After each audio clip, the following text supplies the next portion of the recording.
आप सभी को मेरा नमस्कार। आइए थोड़ा सा पॉक्सको एक्ट के विषय में जानें। बहुत सारे लोगों की डिमांड थी कि मैं पॉक्सको के शॉर्ट नोट्स बना दूं और हल्का फुल्का उनको बता दूं, क्योंकि बहुत सारे एग्ज़ाम में स्कोरिंग है इसके अंदर से आते हैं और इंटरव्यू में भी इसके विषय में ज़रूर पूछा जाने लगा है आजकल। चलिए अब ये देखते हैं कि पॉक्सको क्या है। पॉक्सको है the protection of children from sexual offences act 2012, act number 32 of 2012। अब देखते हैं कि ये इसका ऑब्जेक्ट क्या है। ऑब्जेक्ट क्या है कि बच्चों को सेक्सुअल असॉल्ट से बचाना, सेक्सुअल हरासमेंट से बचाना, पोर्नोग्राफी से बचाना और स्पेशल कोर्स बनाना इनके लिए, और बाकी मैटर इनसे जुड़े हुए ही हैं। बेस क्या है इसका? बेस है आर्टिकल 15 है भारत के संविधान का। दूसरा बेस क्या है? दूसरा बेस है यूएन का एक समझौता है, convention on the rights of the child. इसके तहत साइन किए हुए हैं। इस साइन के तहत हमें पार्टी बन गए इस, और जो इसको साइन, जो भी सिग्नेटरी देश है, ये स्टेट है, स्टेट को ही बोलते हैं देश इंटरनेशनल लॉ में।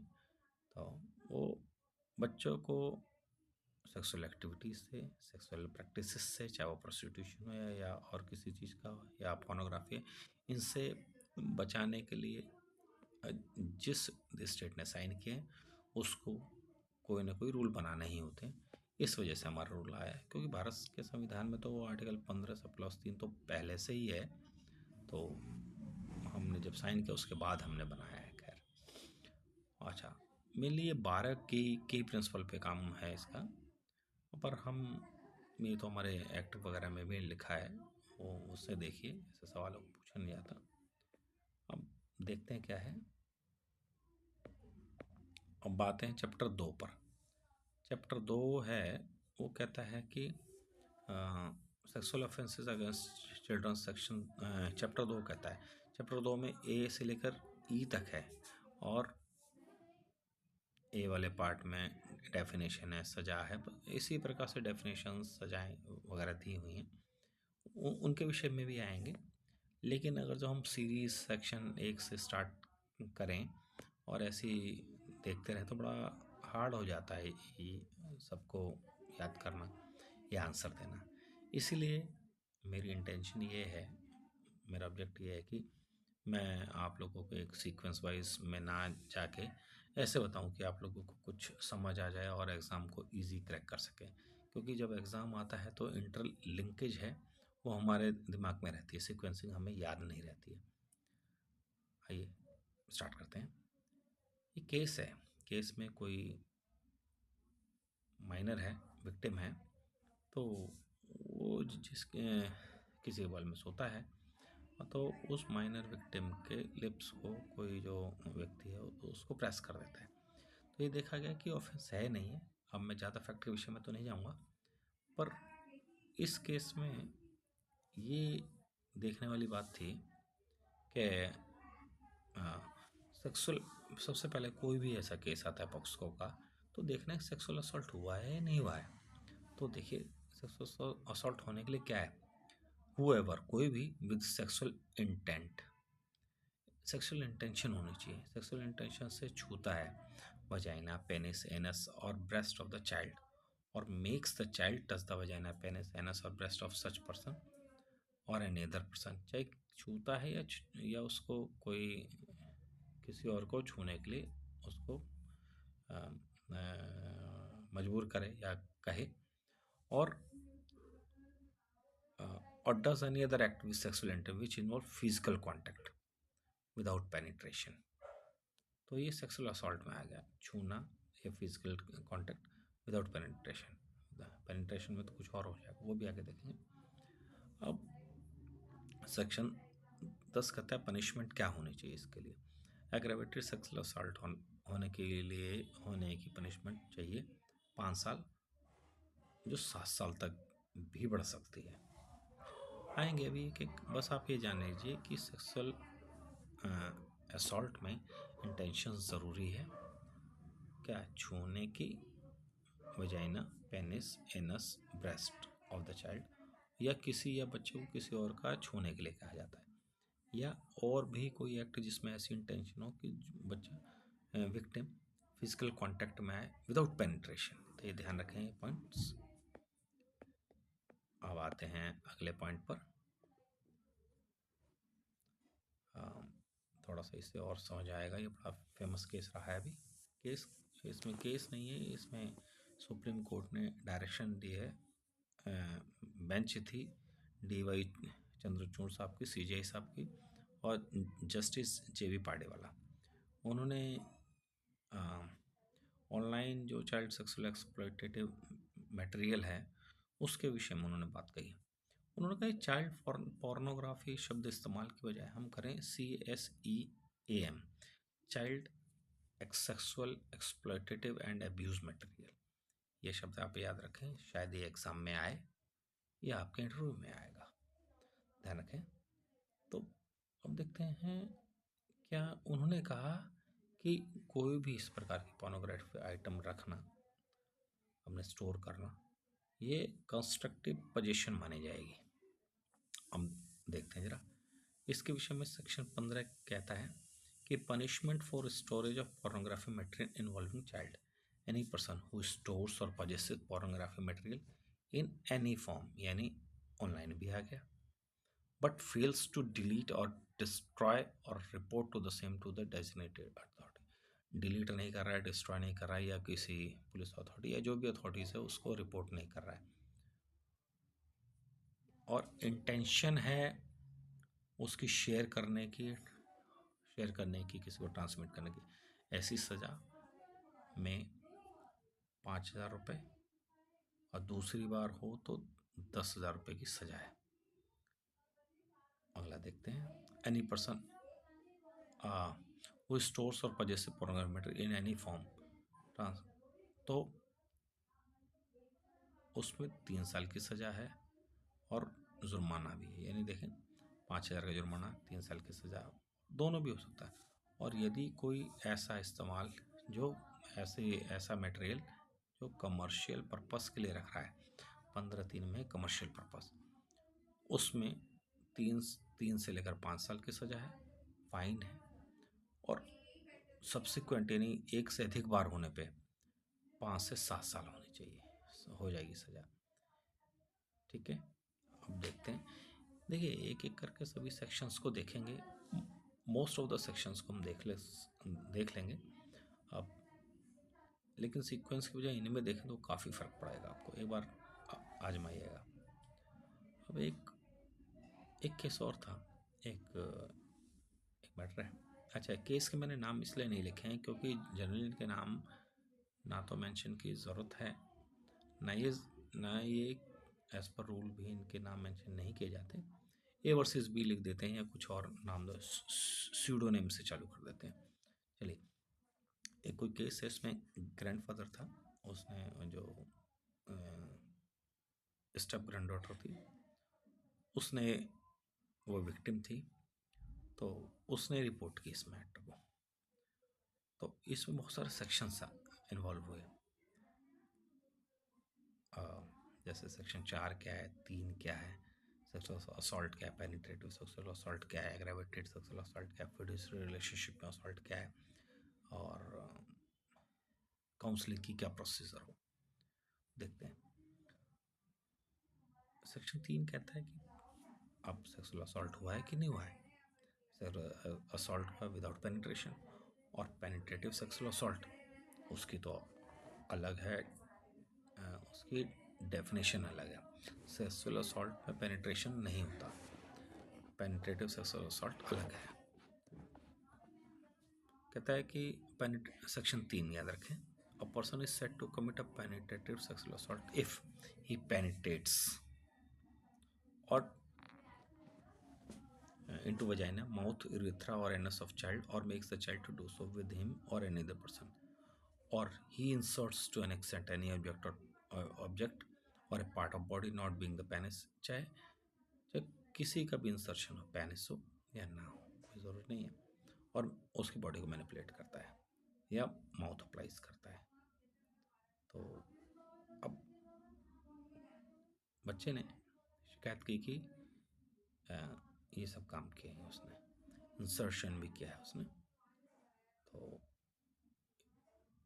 पेनिट्रेटिव सेक्सुअल असॉल्ट साबित हुआ। अब एग्रेवेटेड क्या होता है? देखिए, पेनिट्रेटिव सेक्सुअल असॉल्ट 3 हो गया। एग्रेवेटेड में, एग्रेवेटेड यानी, एग्रेवेटेड मतलब का अर्थ होता है सीरियस, गंभीर, एक स्टेप आगे, डेंजरस। एग्रेवेटेड सेक्सुअल असॉल्ट में कोई व्यक्ति जो जो जिस कैपेसिटी में था उस व्यक्ति से उम्मीद नहीं की जा सकती थी कि उस कैपेसिटी में रह के काम करे। यानी कुछ कुछ जिम्मेदारी भरा था उसकी पोस्ट, उसकी रैंक, उसका रिलेशन। जैसे एग्रेवेटेड सेक्सुअल असॉल्ट में था पुलिस ऑफिसर, और जहाँ पे वो उस थाने में या उस लोकेशन में प्रेमाइसिस पे, और या उसकी कोई ड्यूटी थी। हाँ, ये तो इस तरीके से हैं, देखिएगा। सेना का है।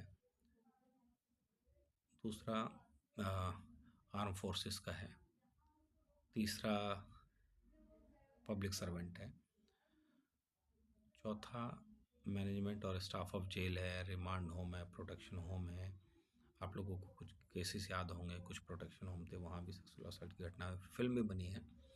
तो उस पर एग्रेवेटेड सेक्सुअल असॉल्ट के सेक्शन 9 का डी लगा उसमें।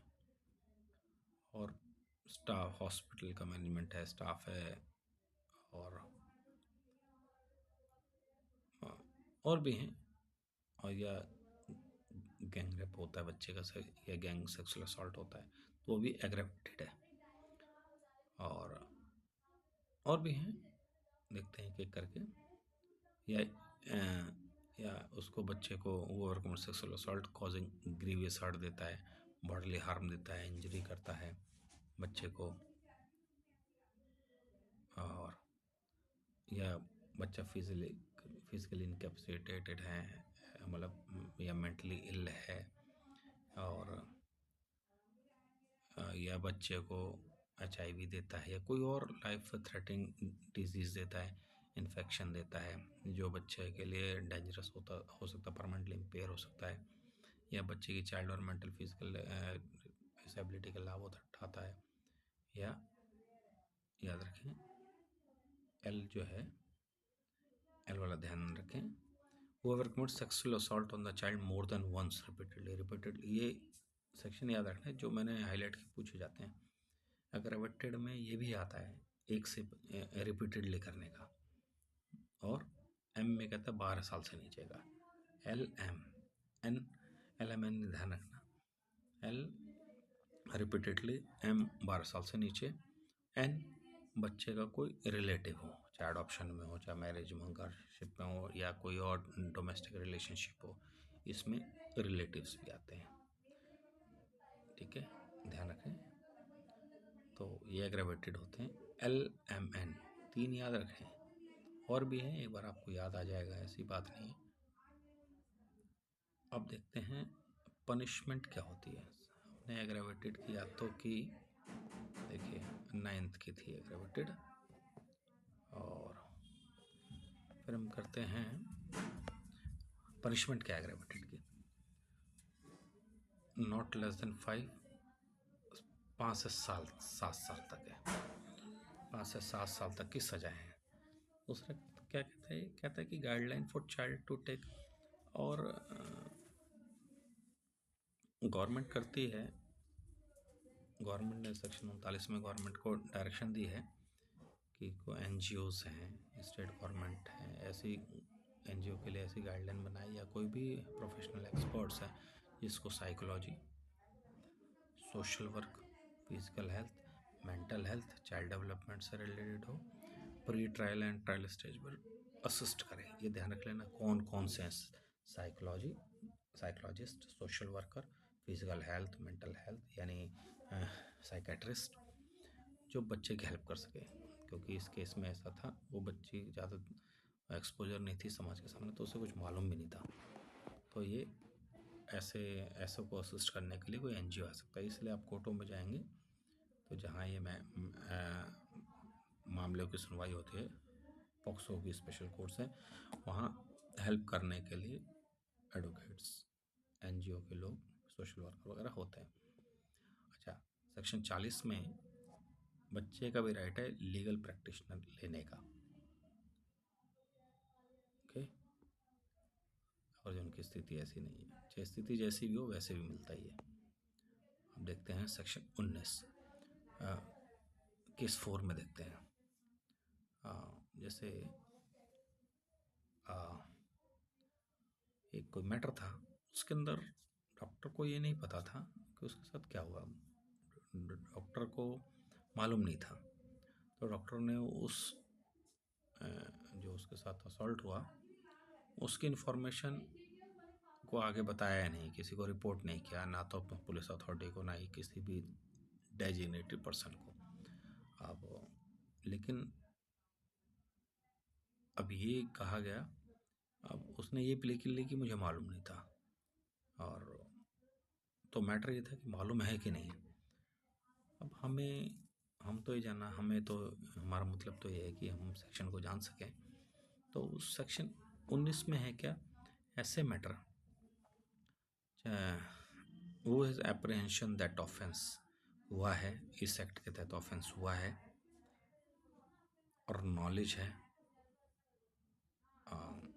एप्रीहेंशन है कि लाइकली टू हैव कमिटेड, और has knowledge that such an offence has been committed, होने वाला है, हुआ है।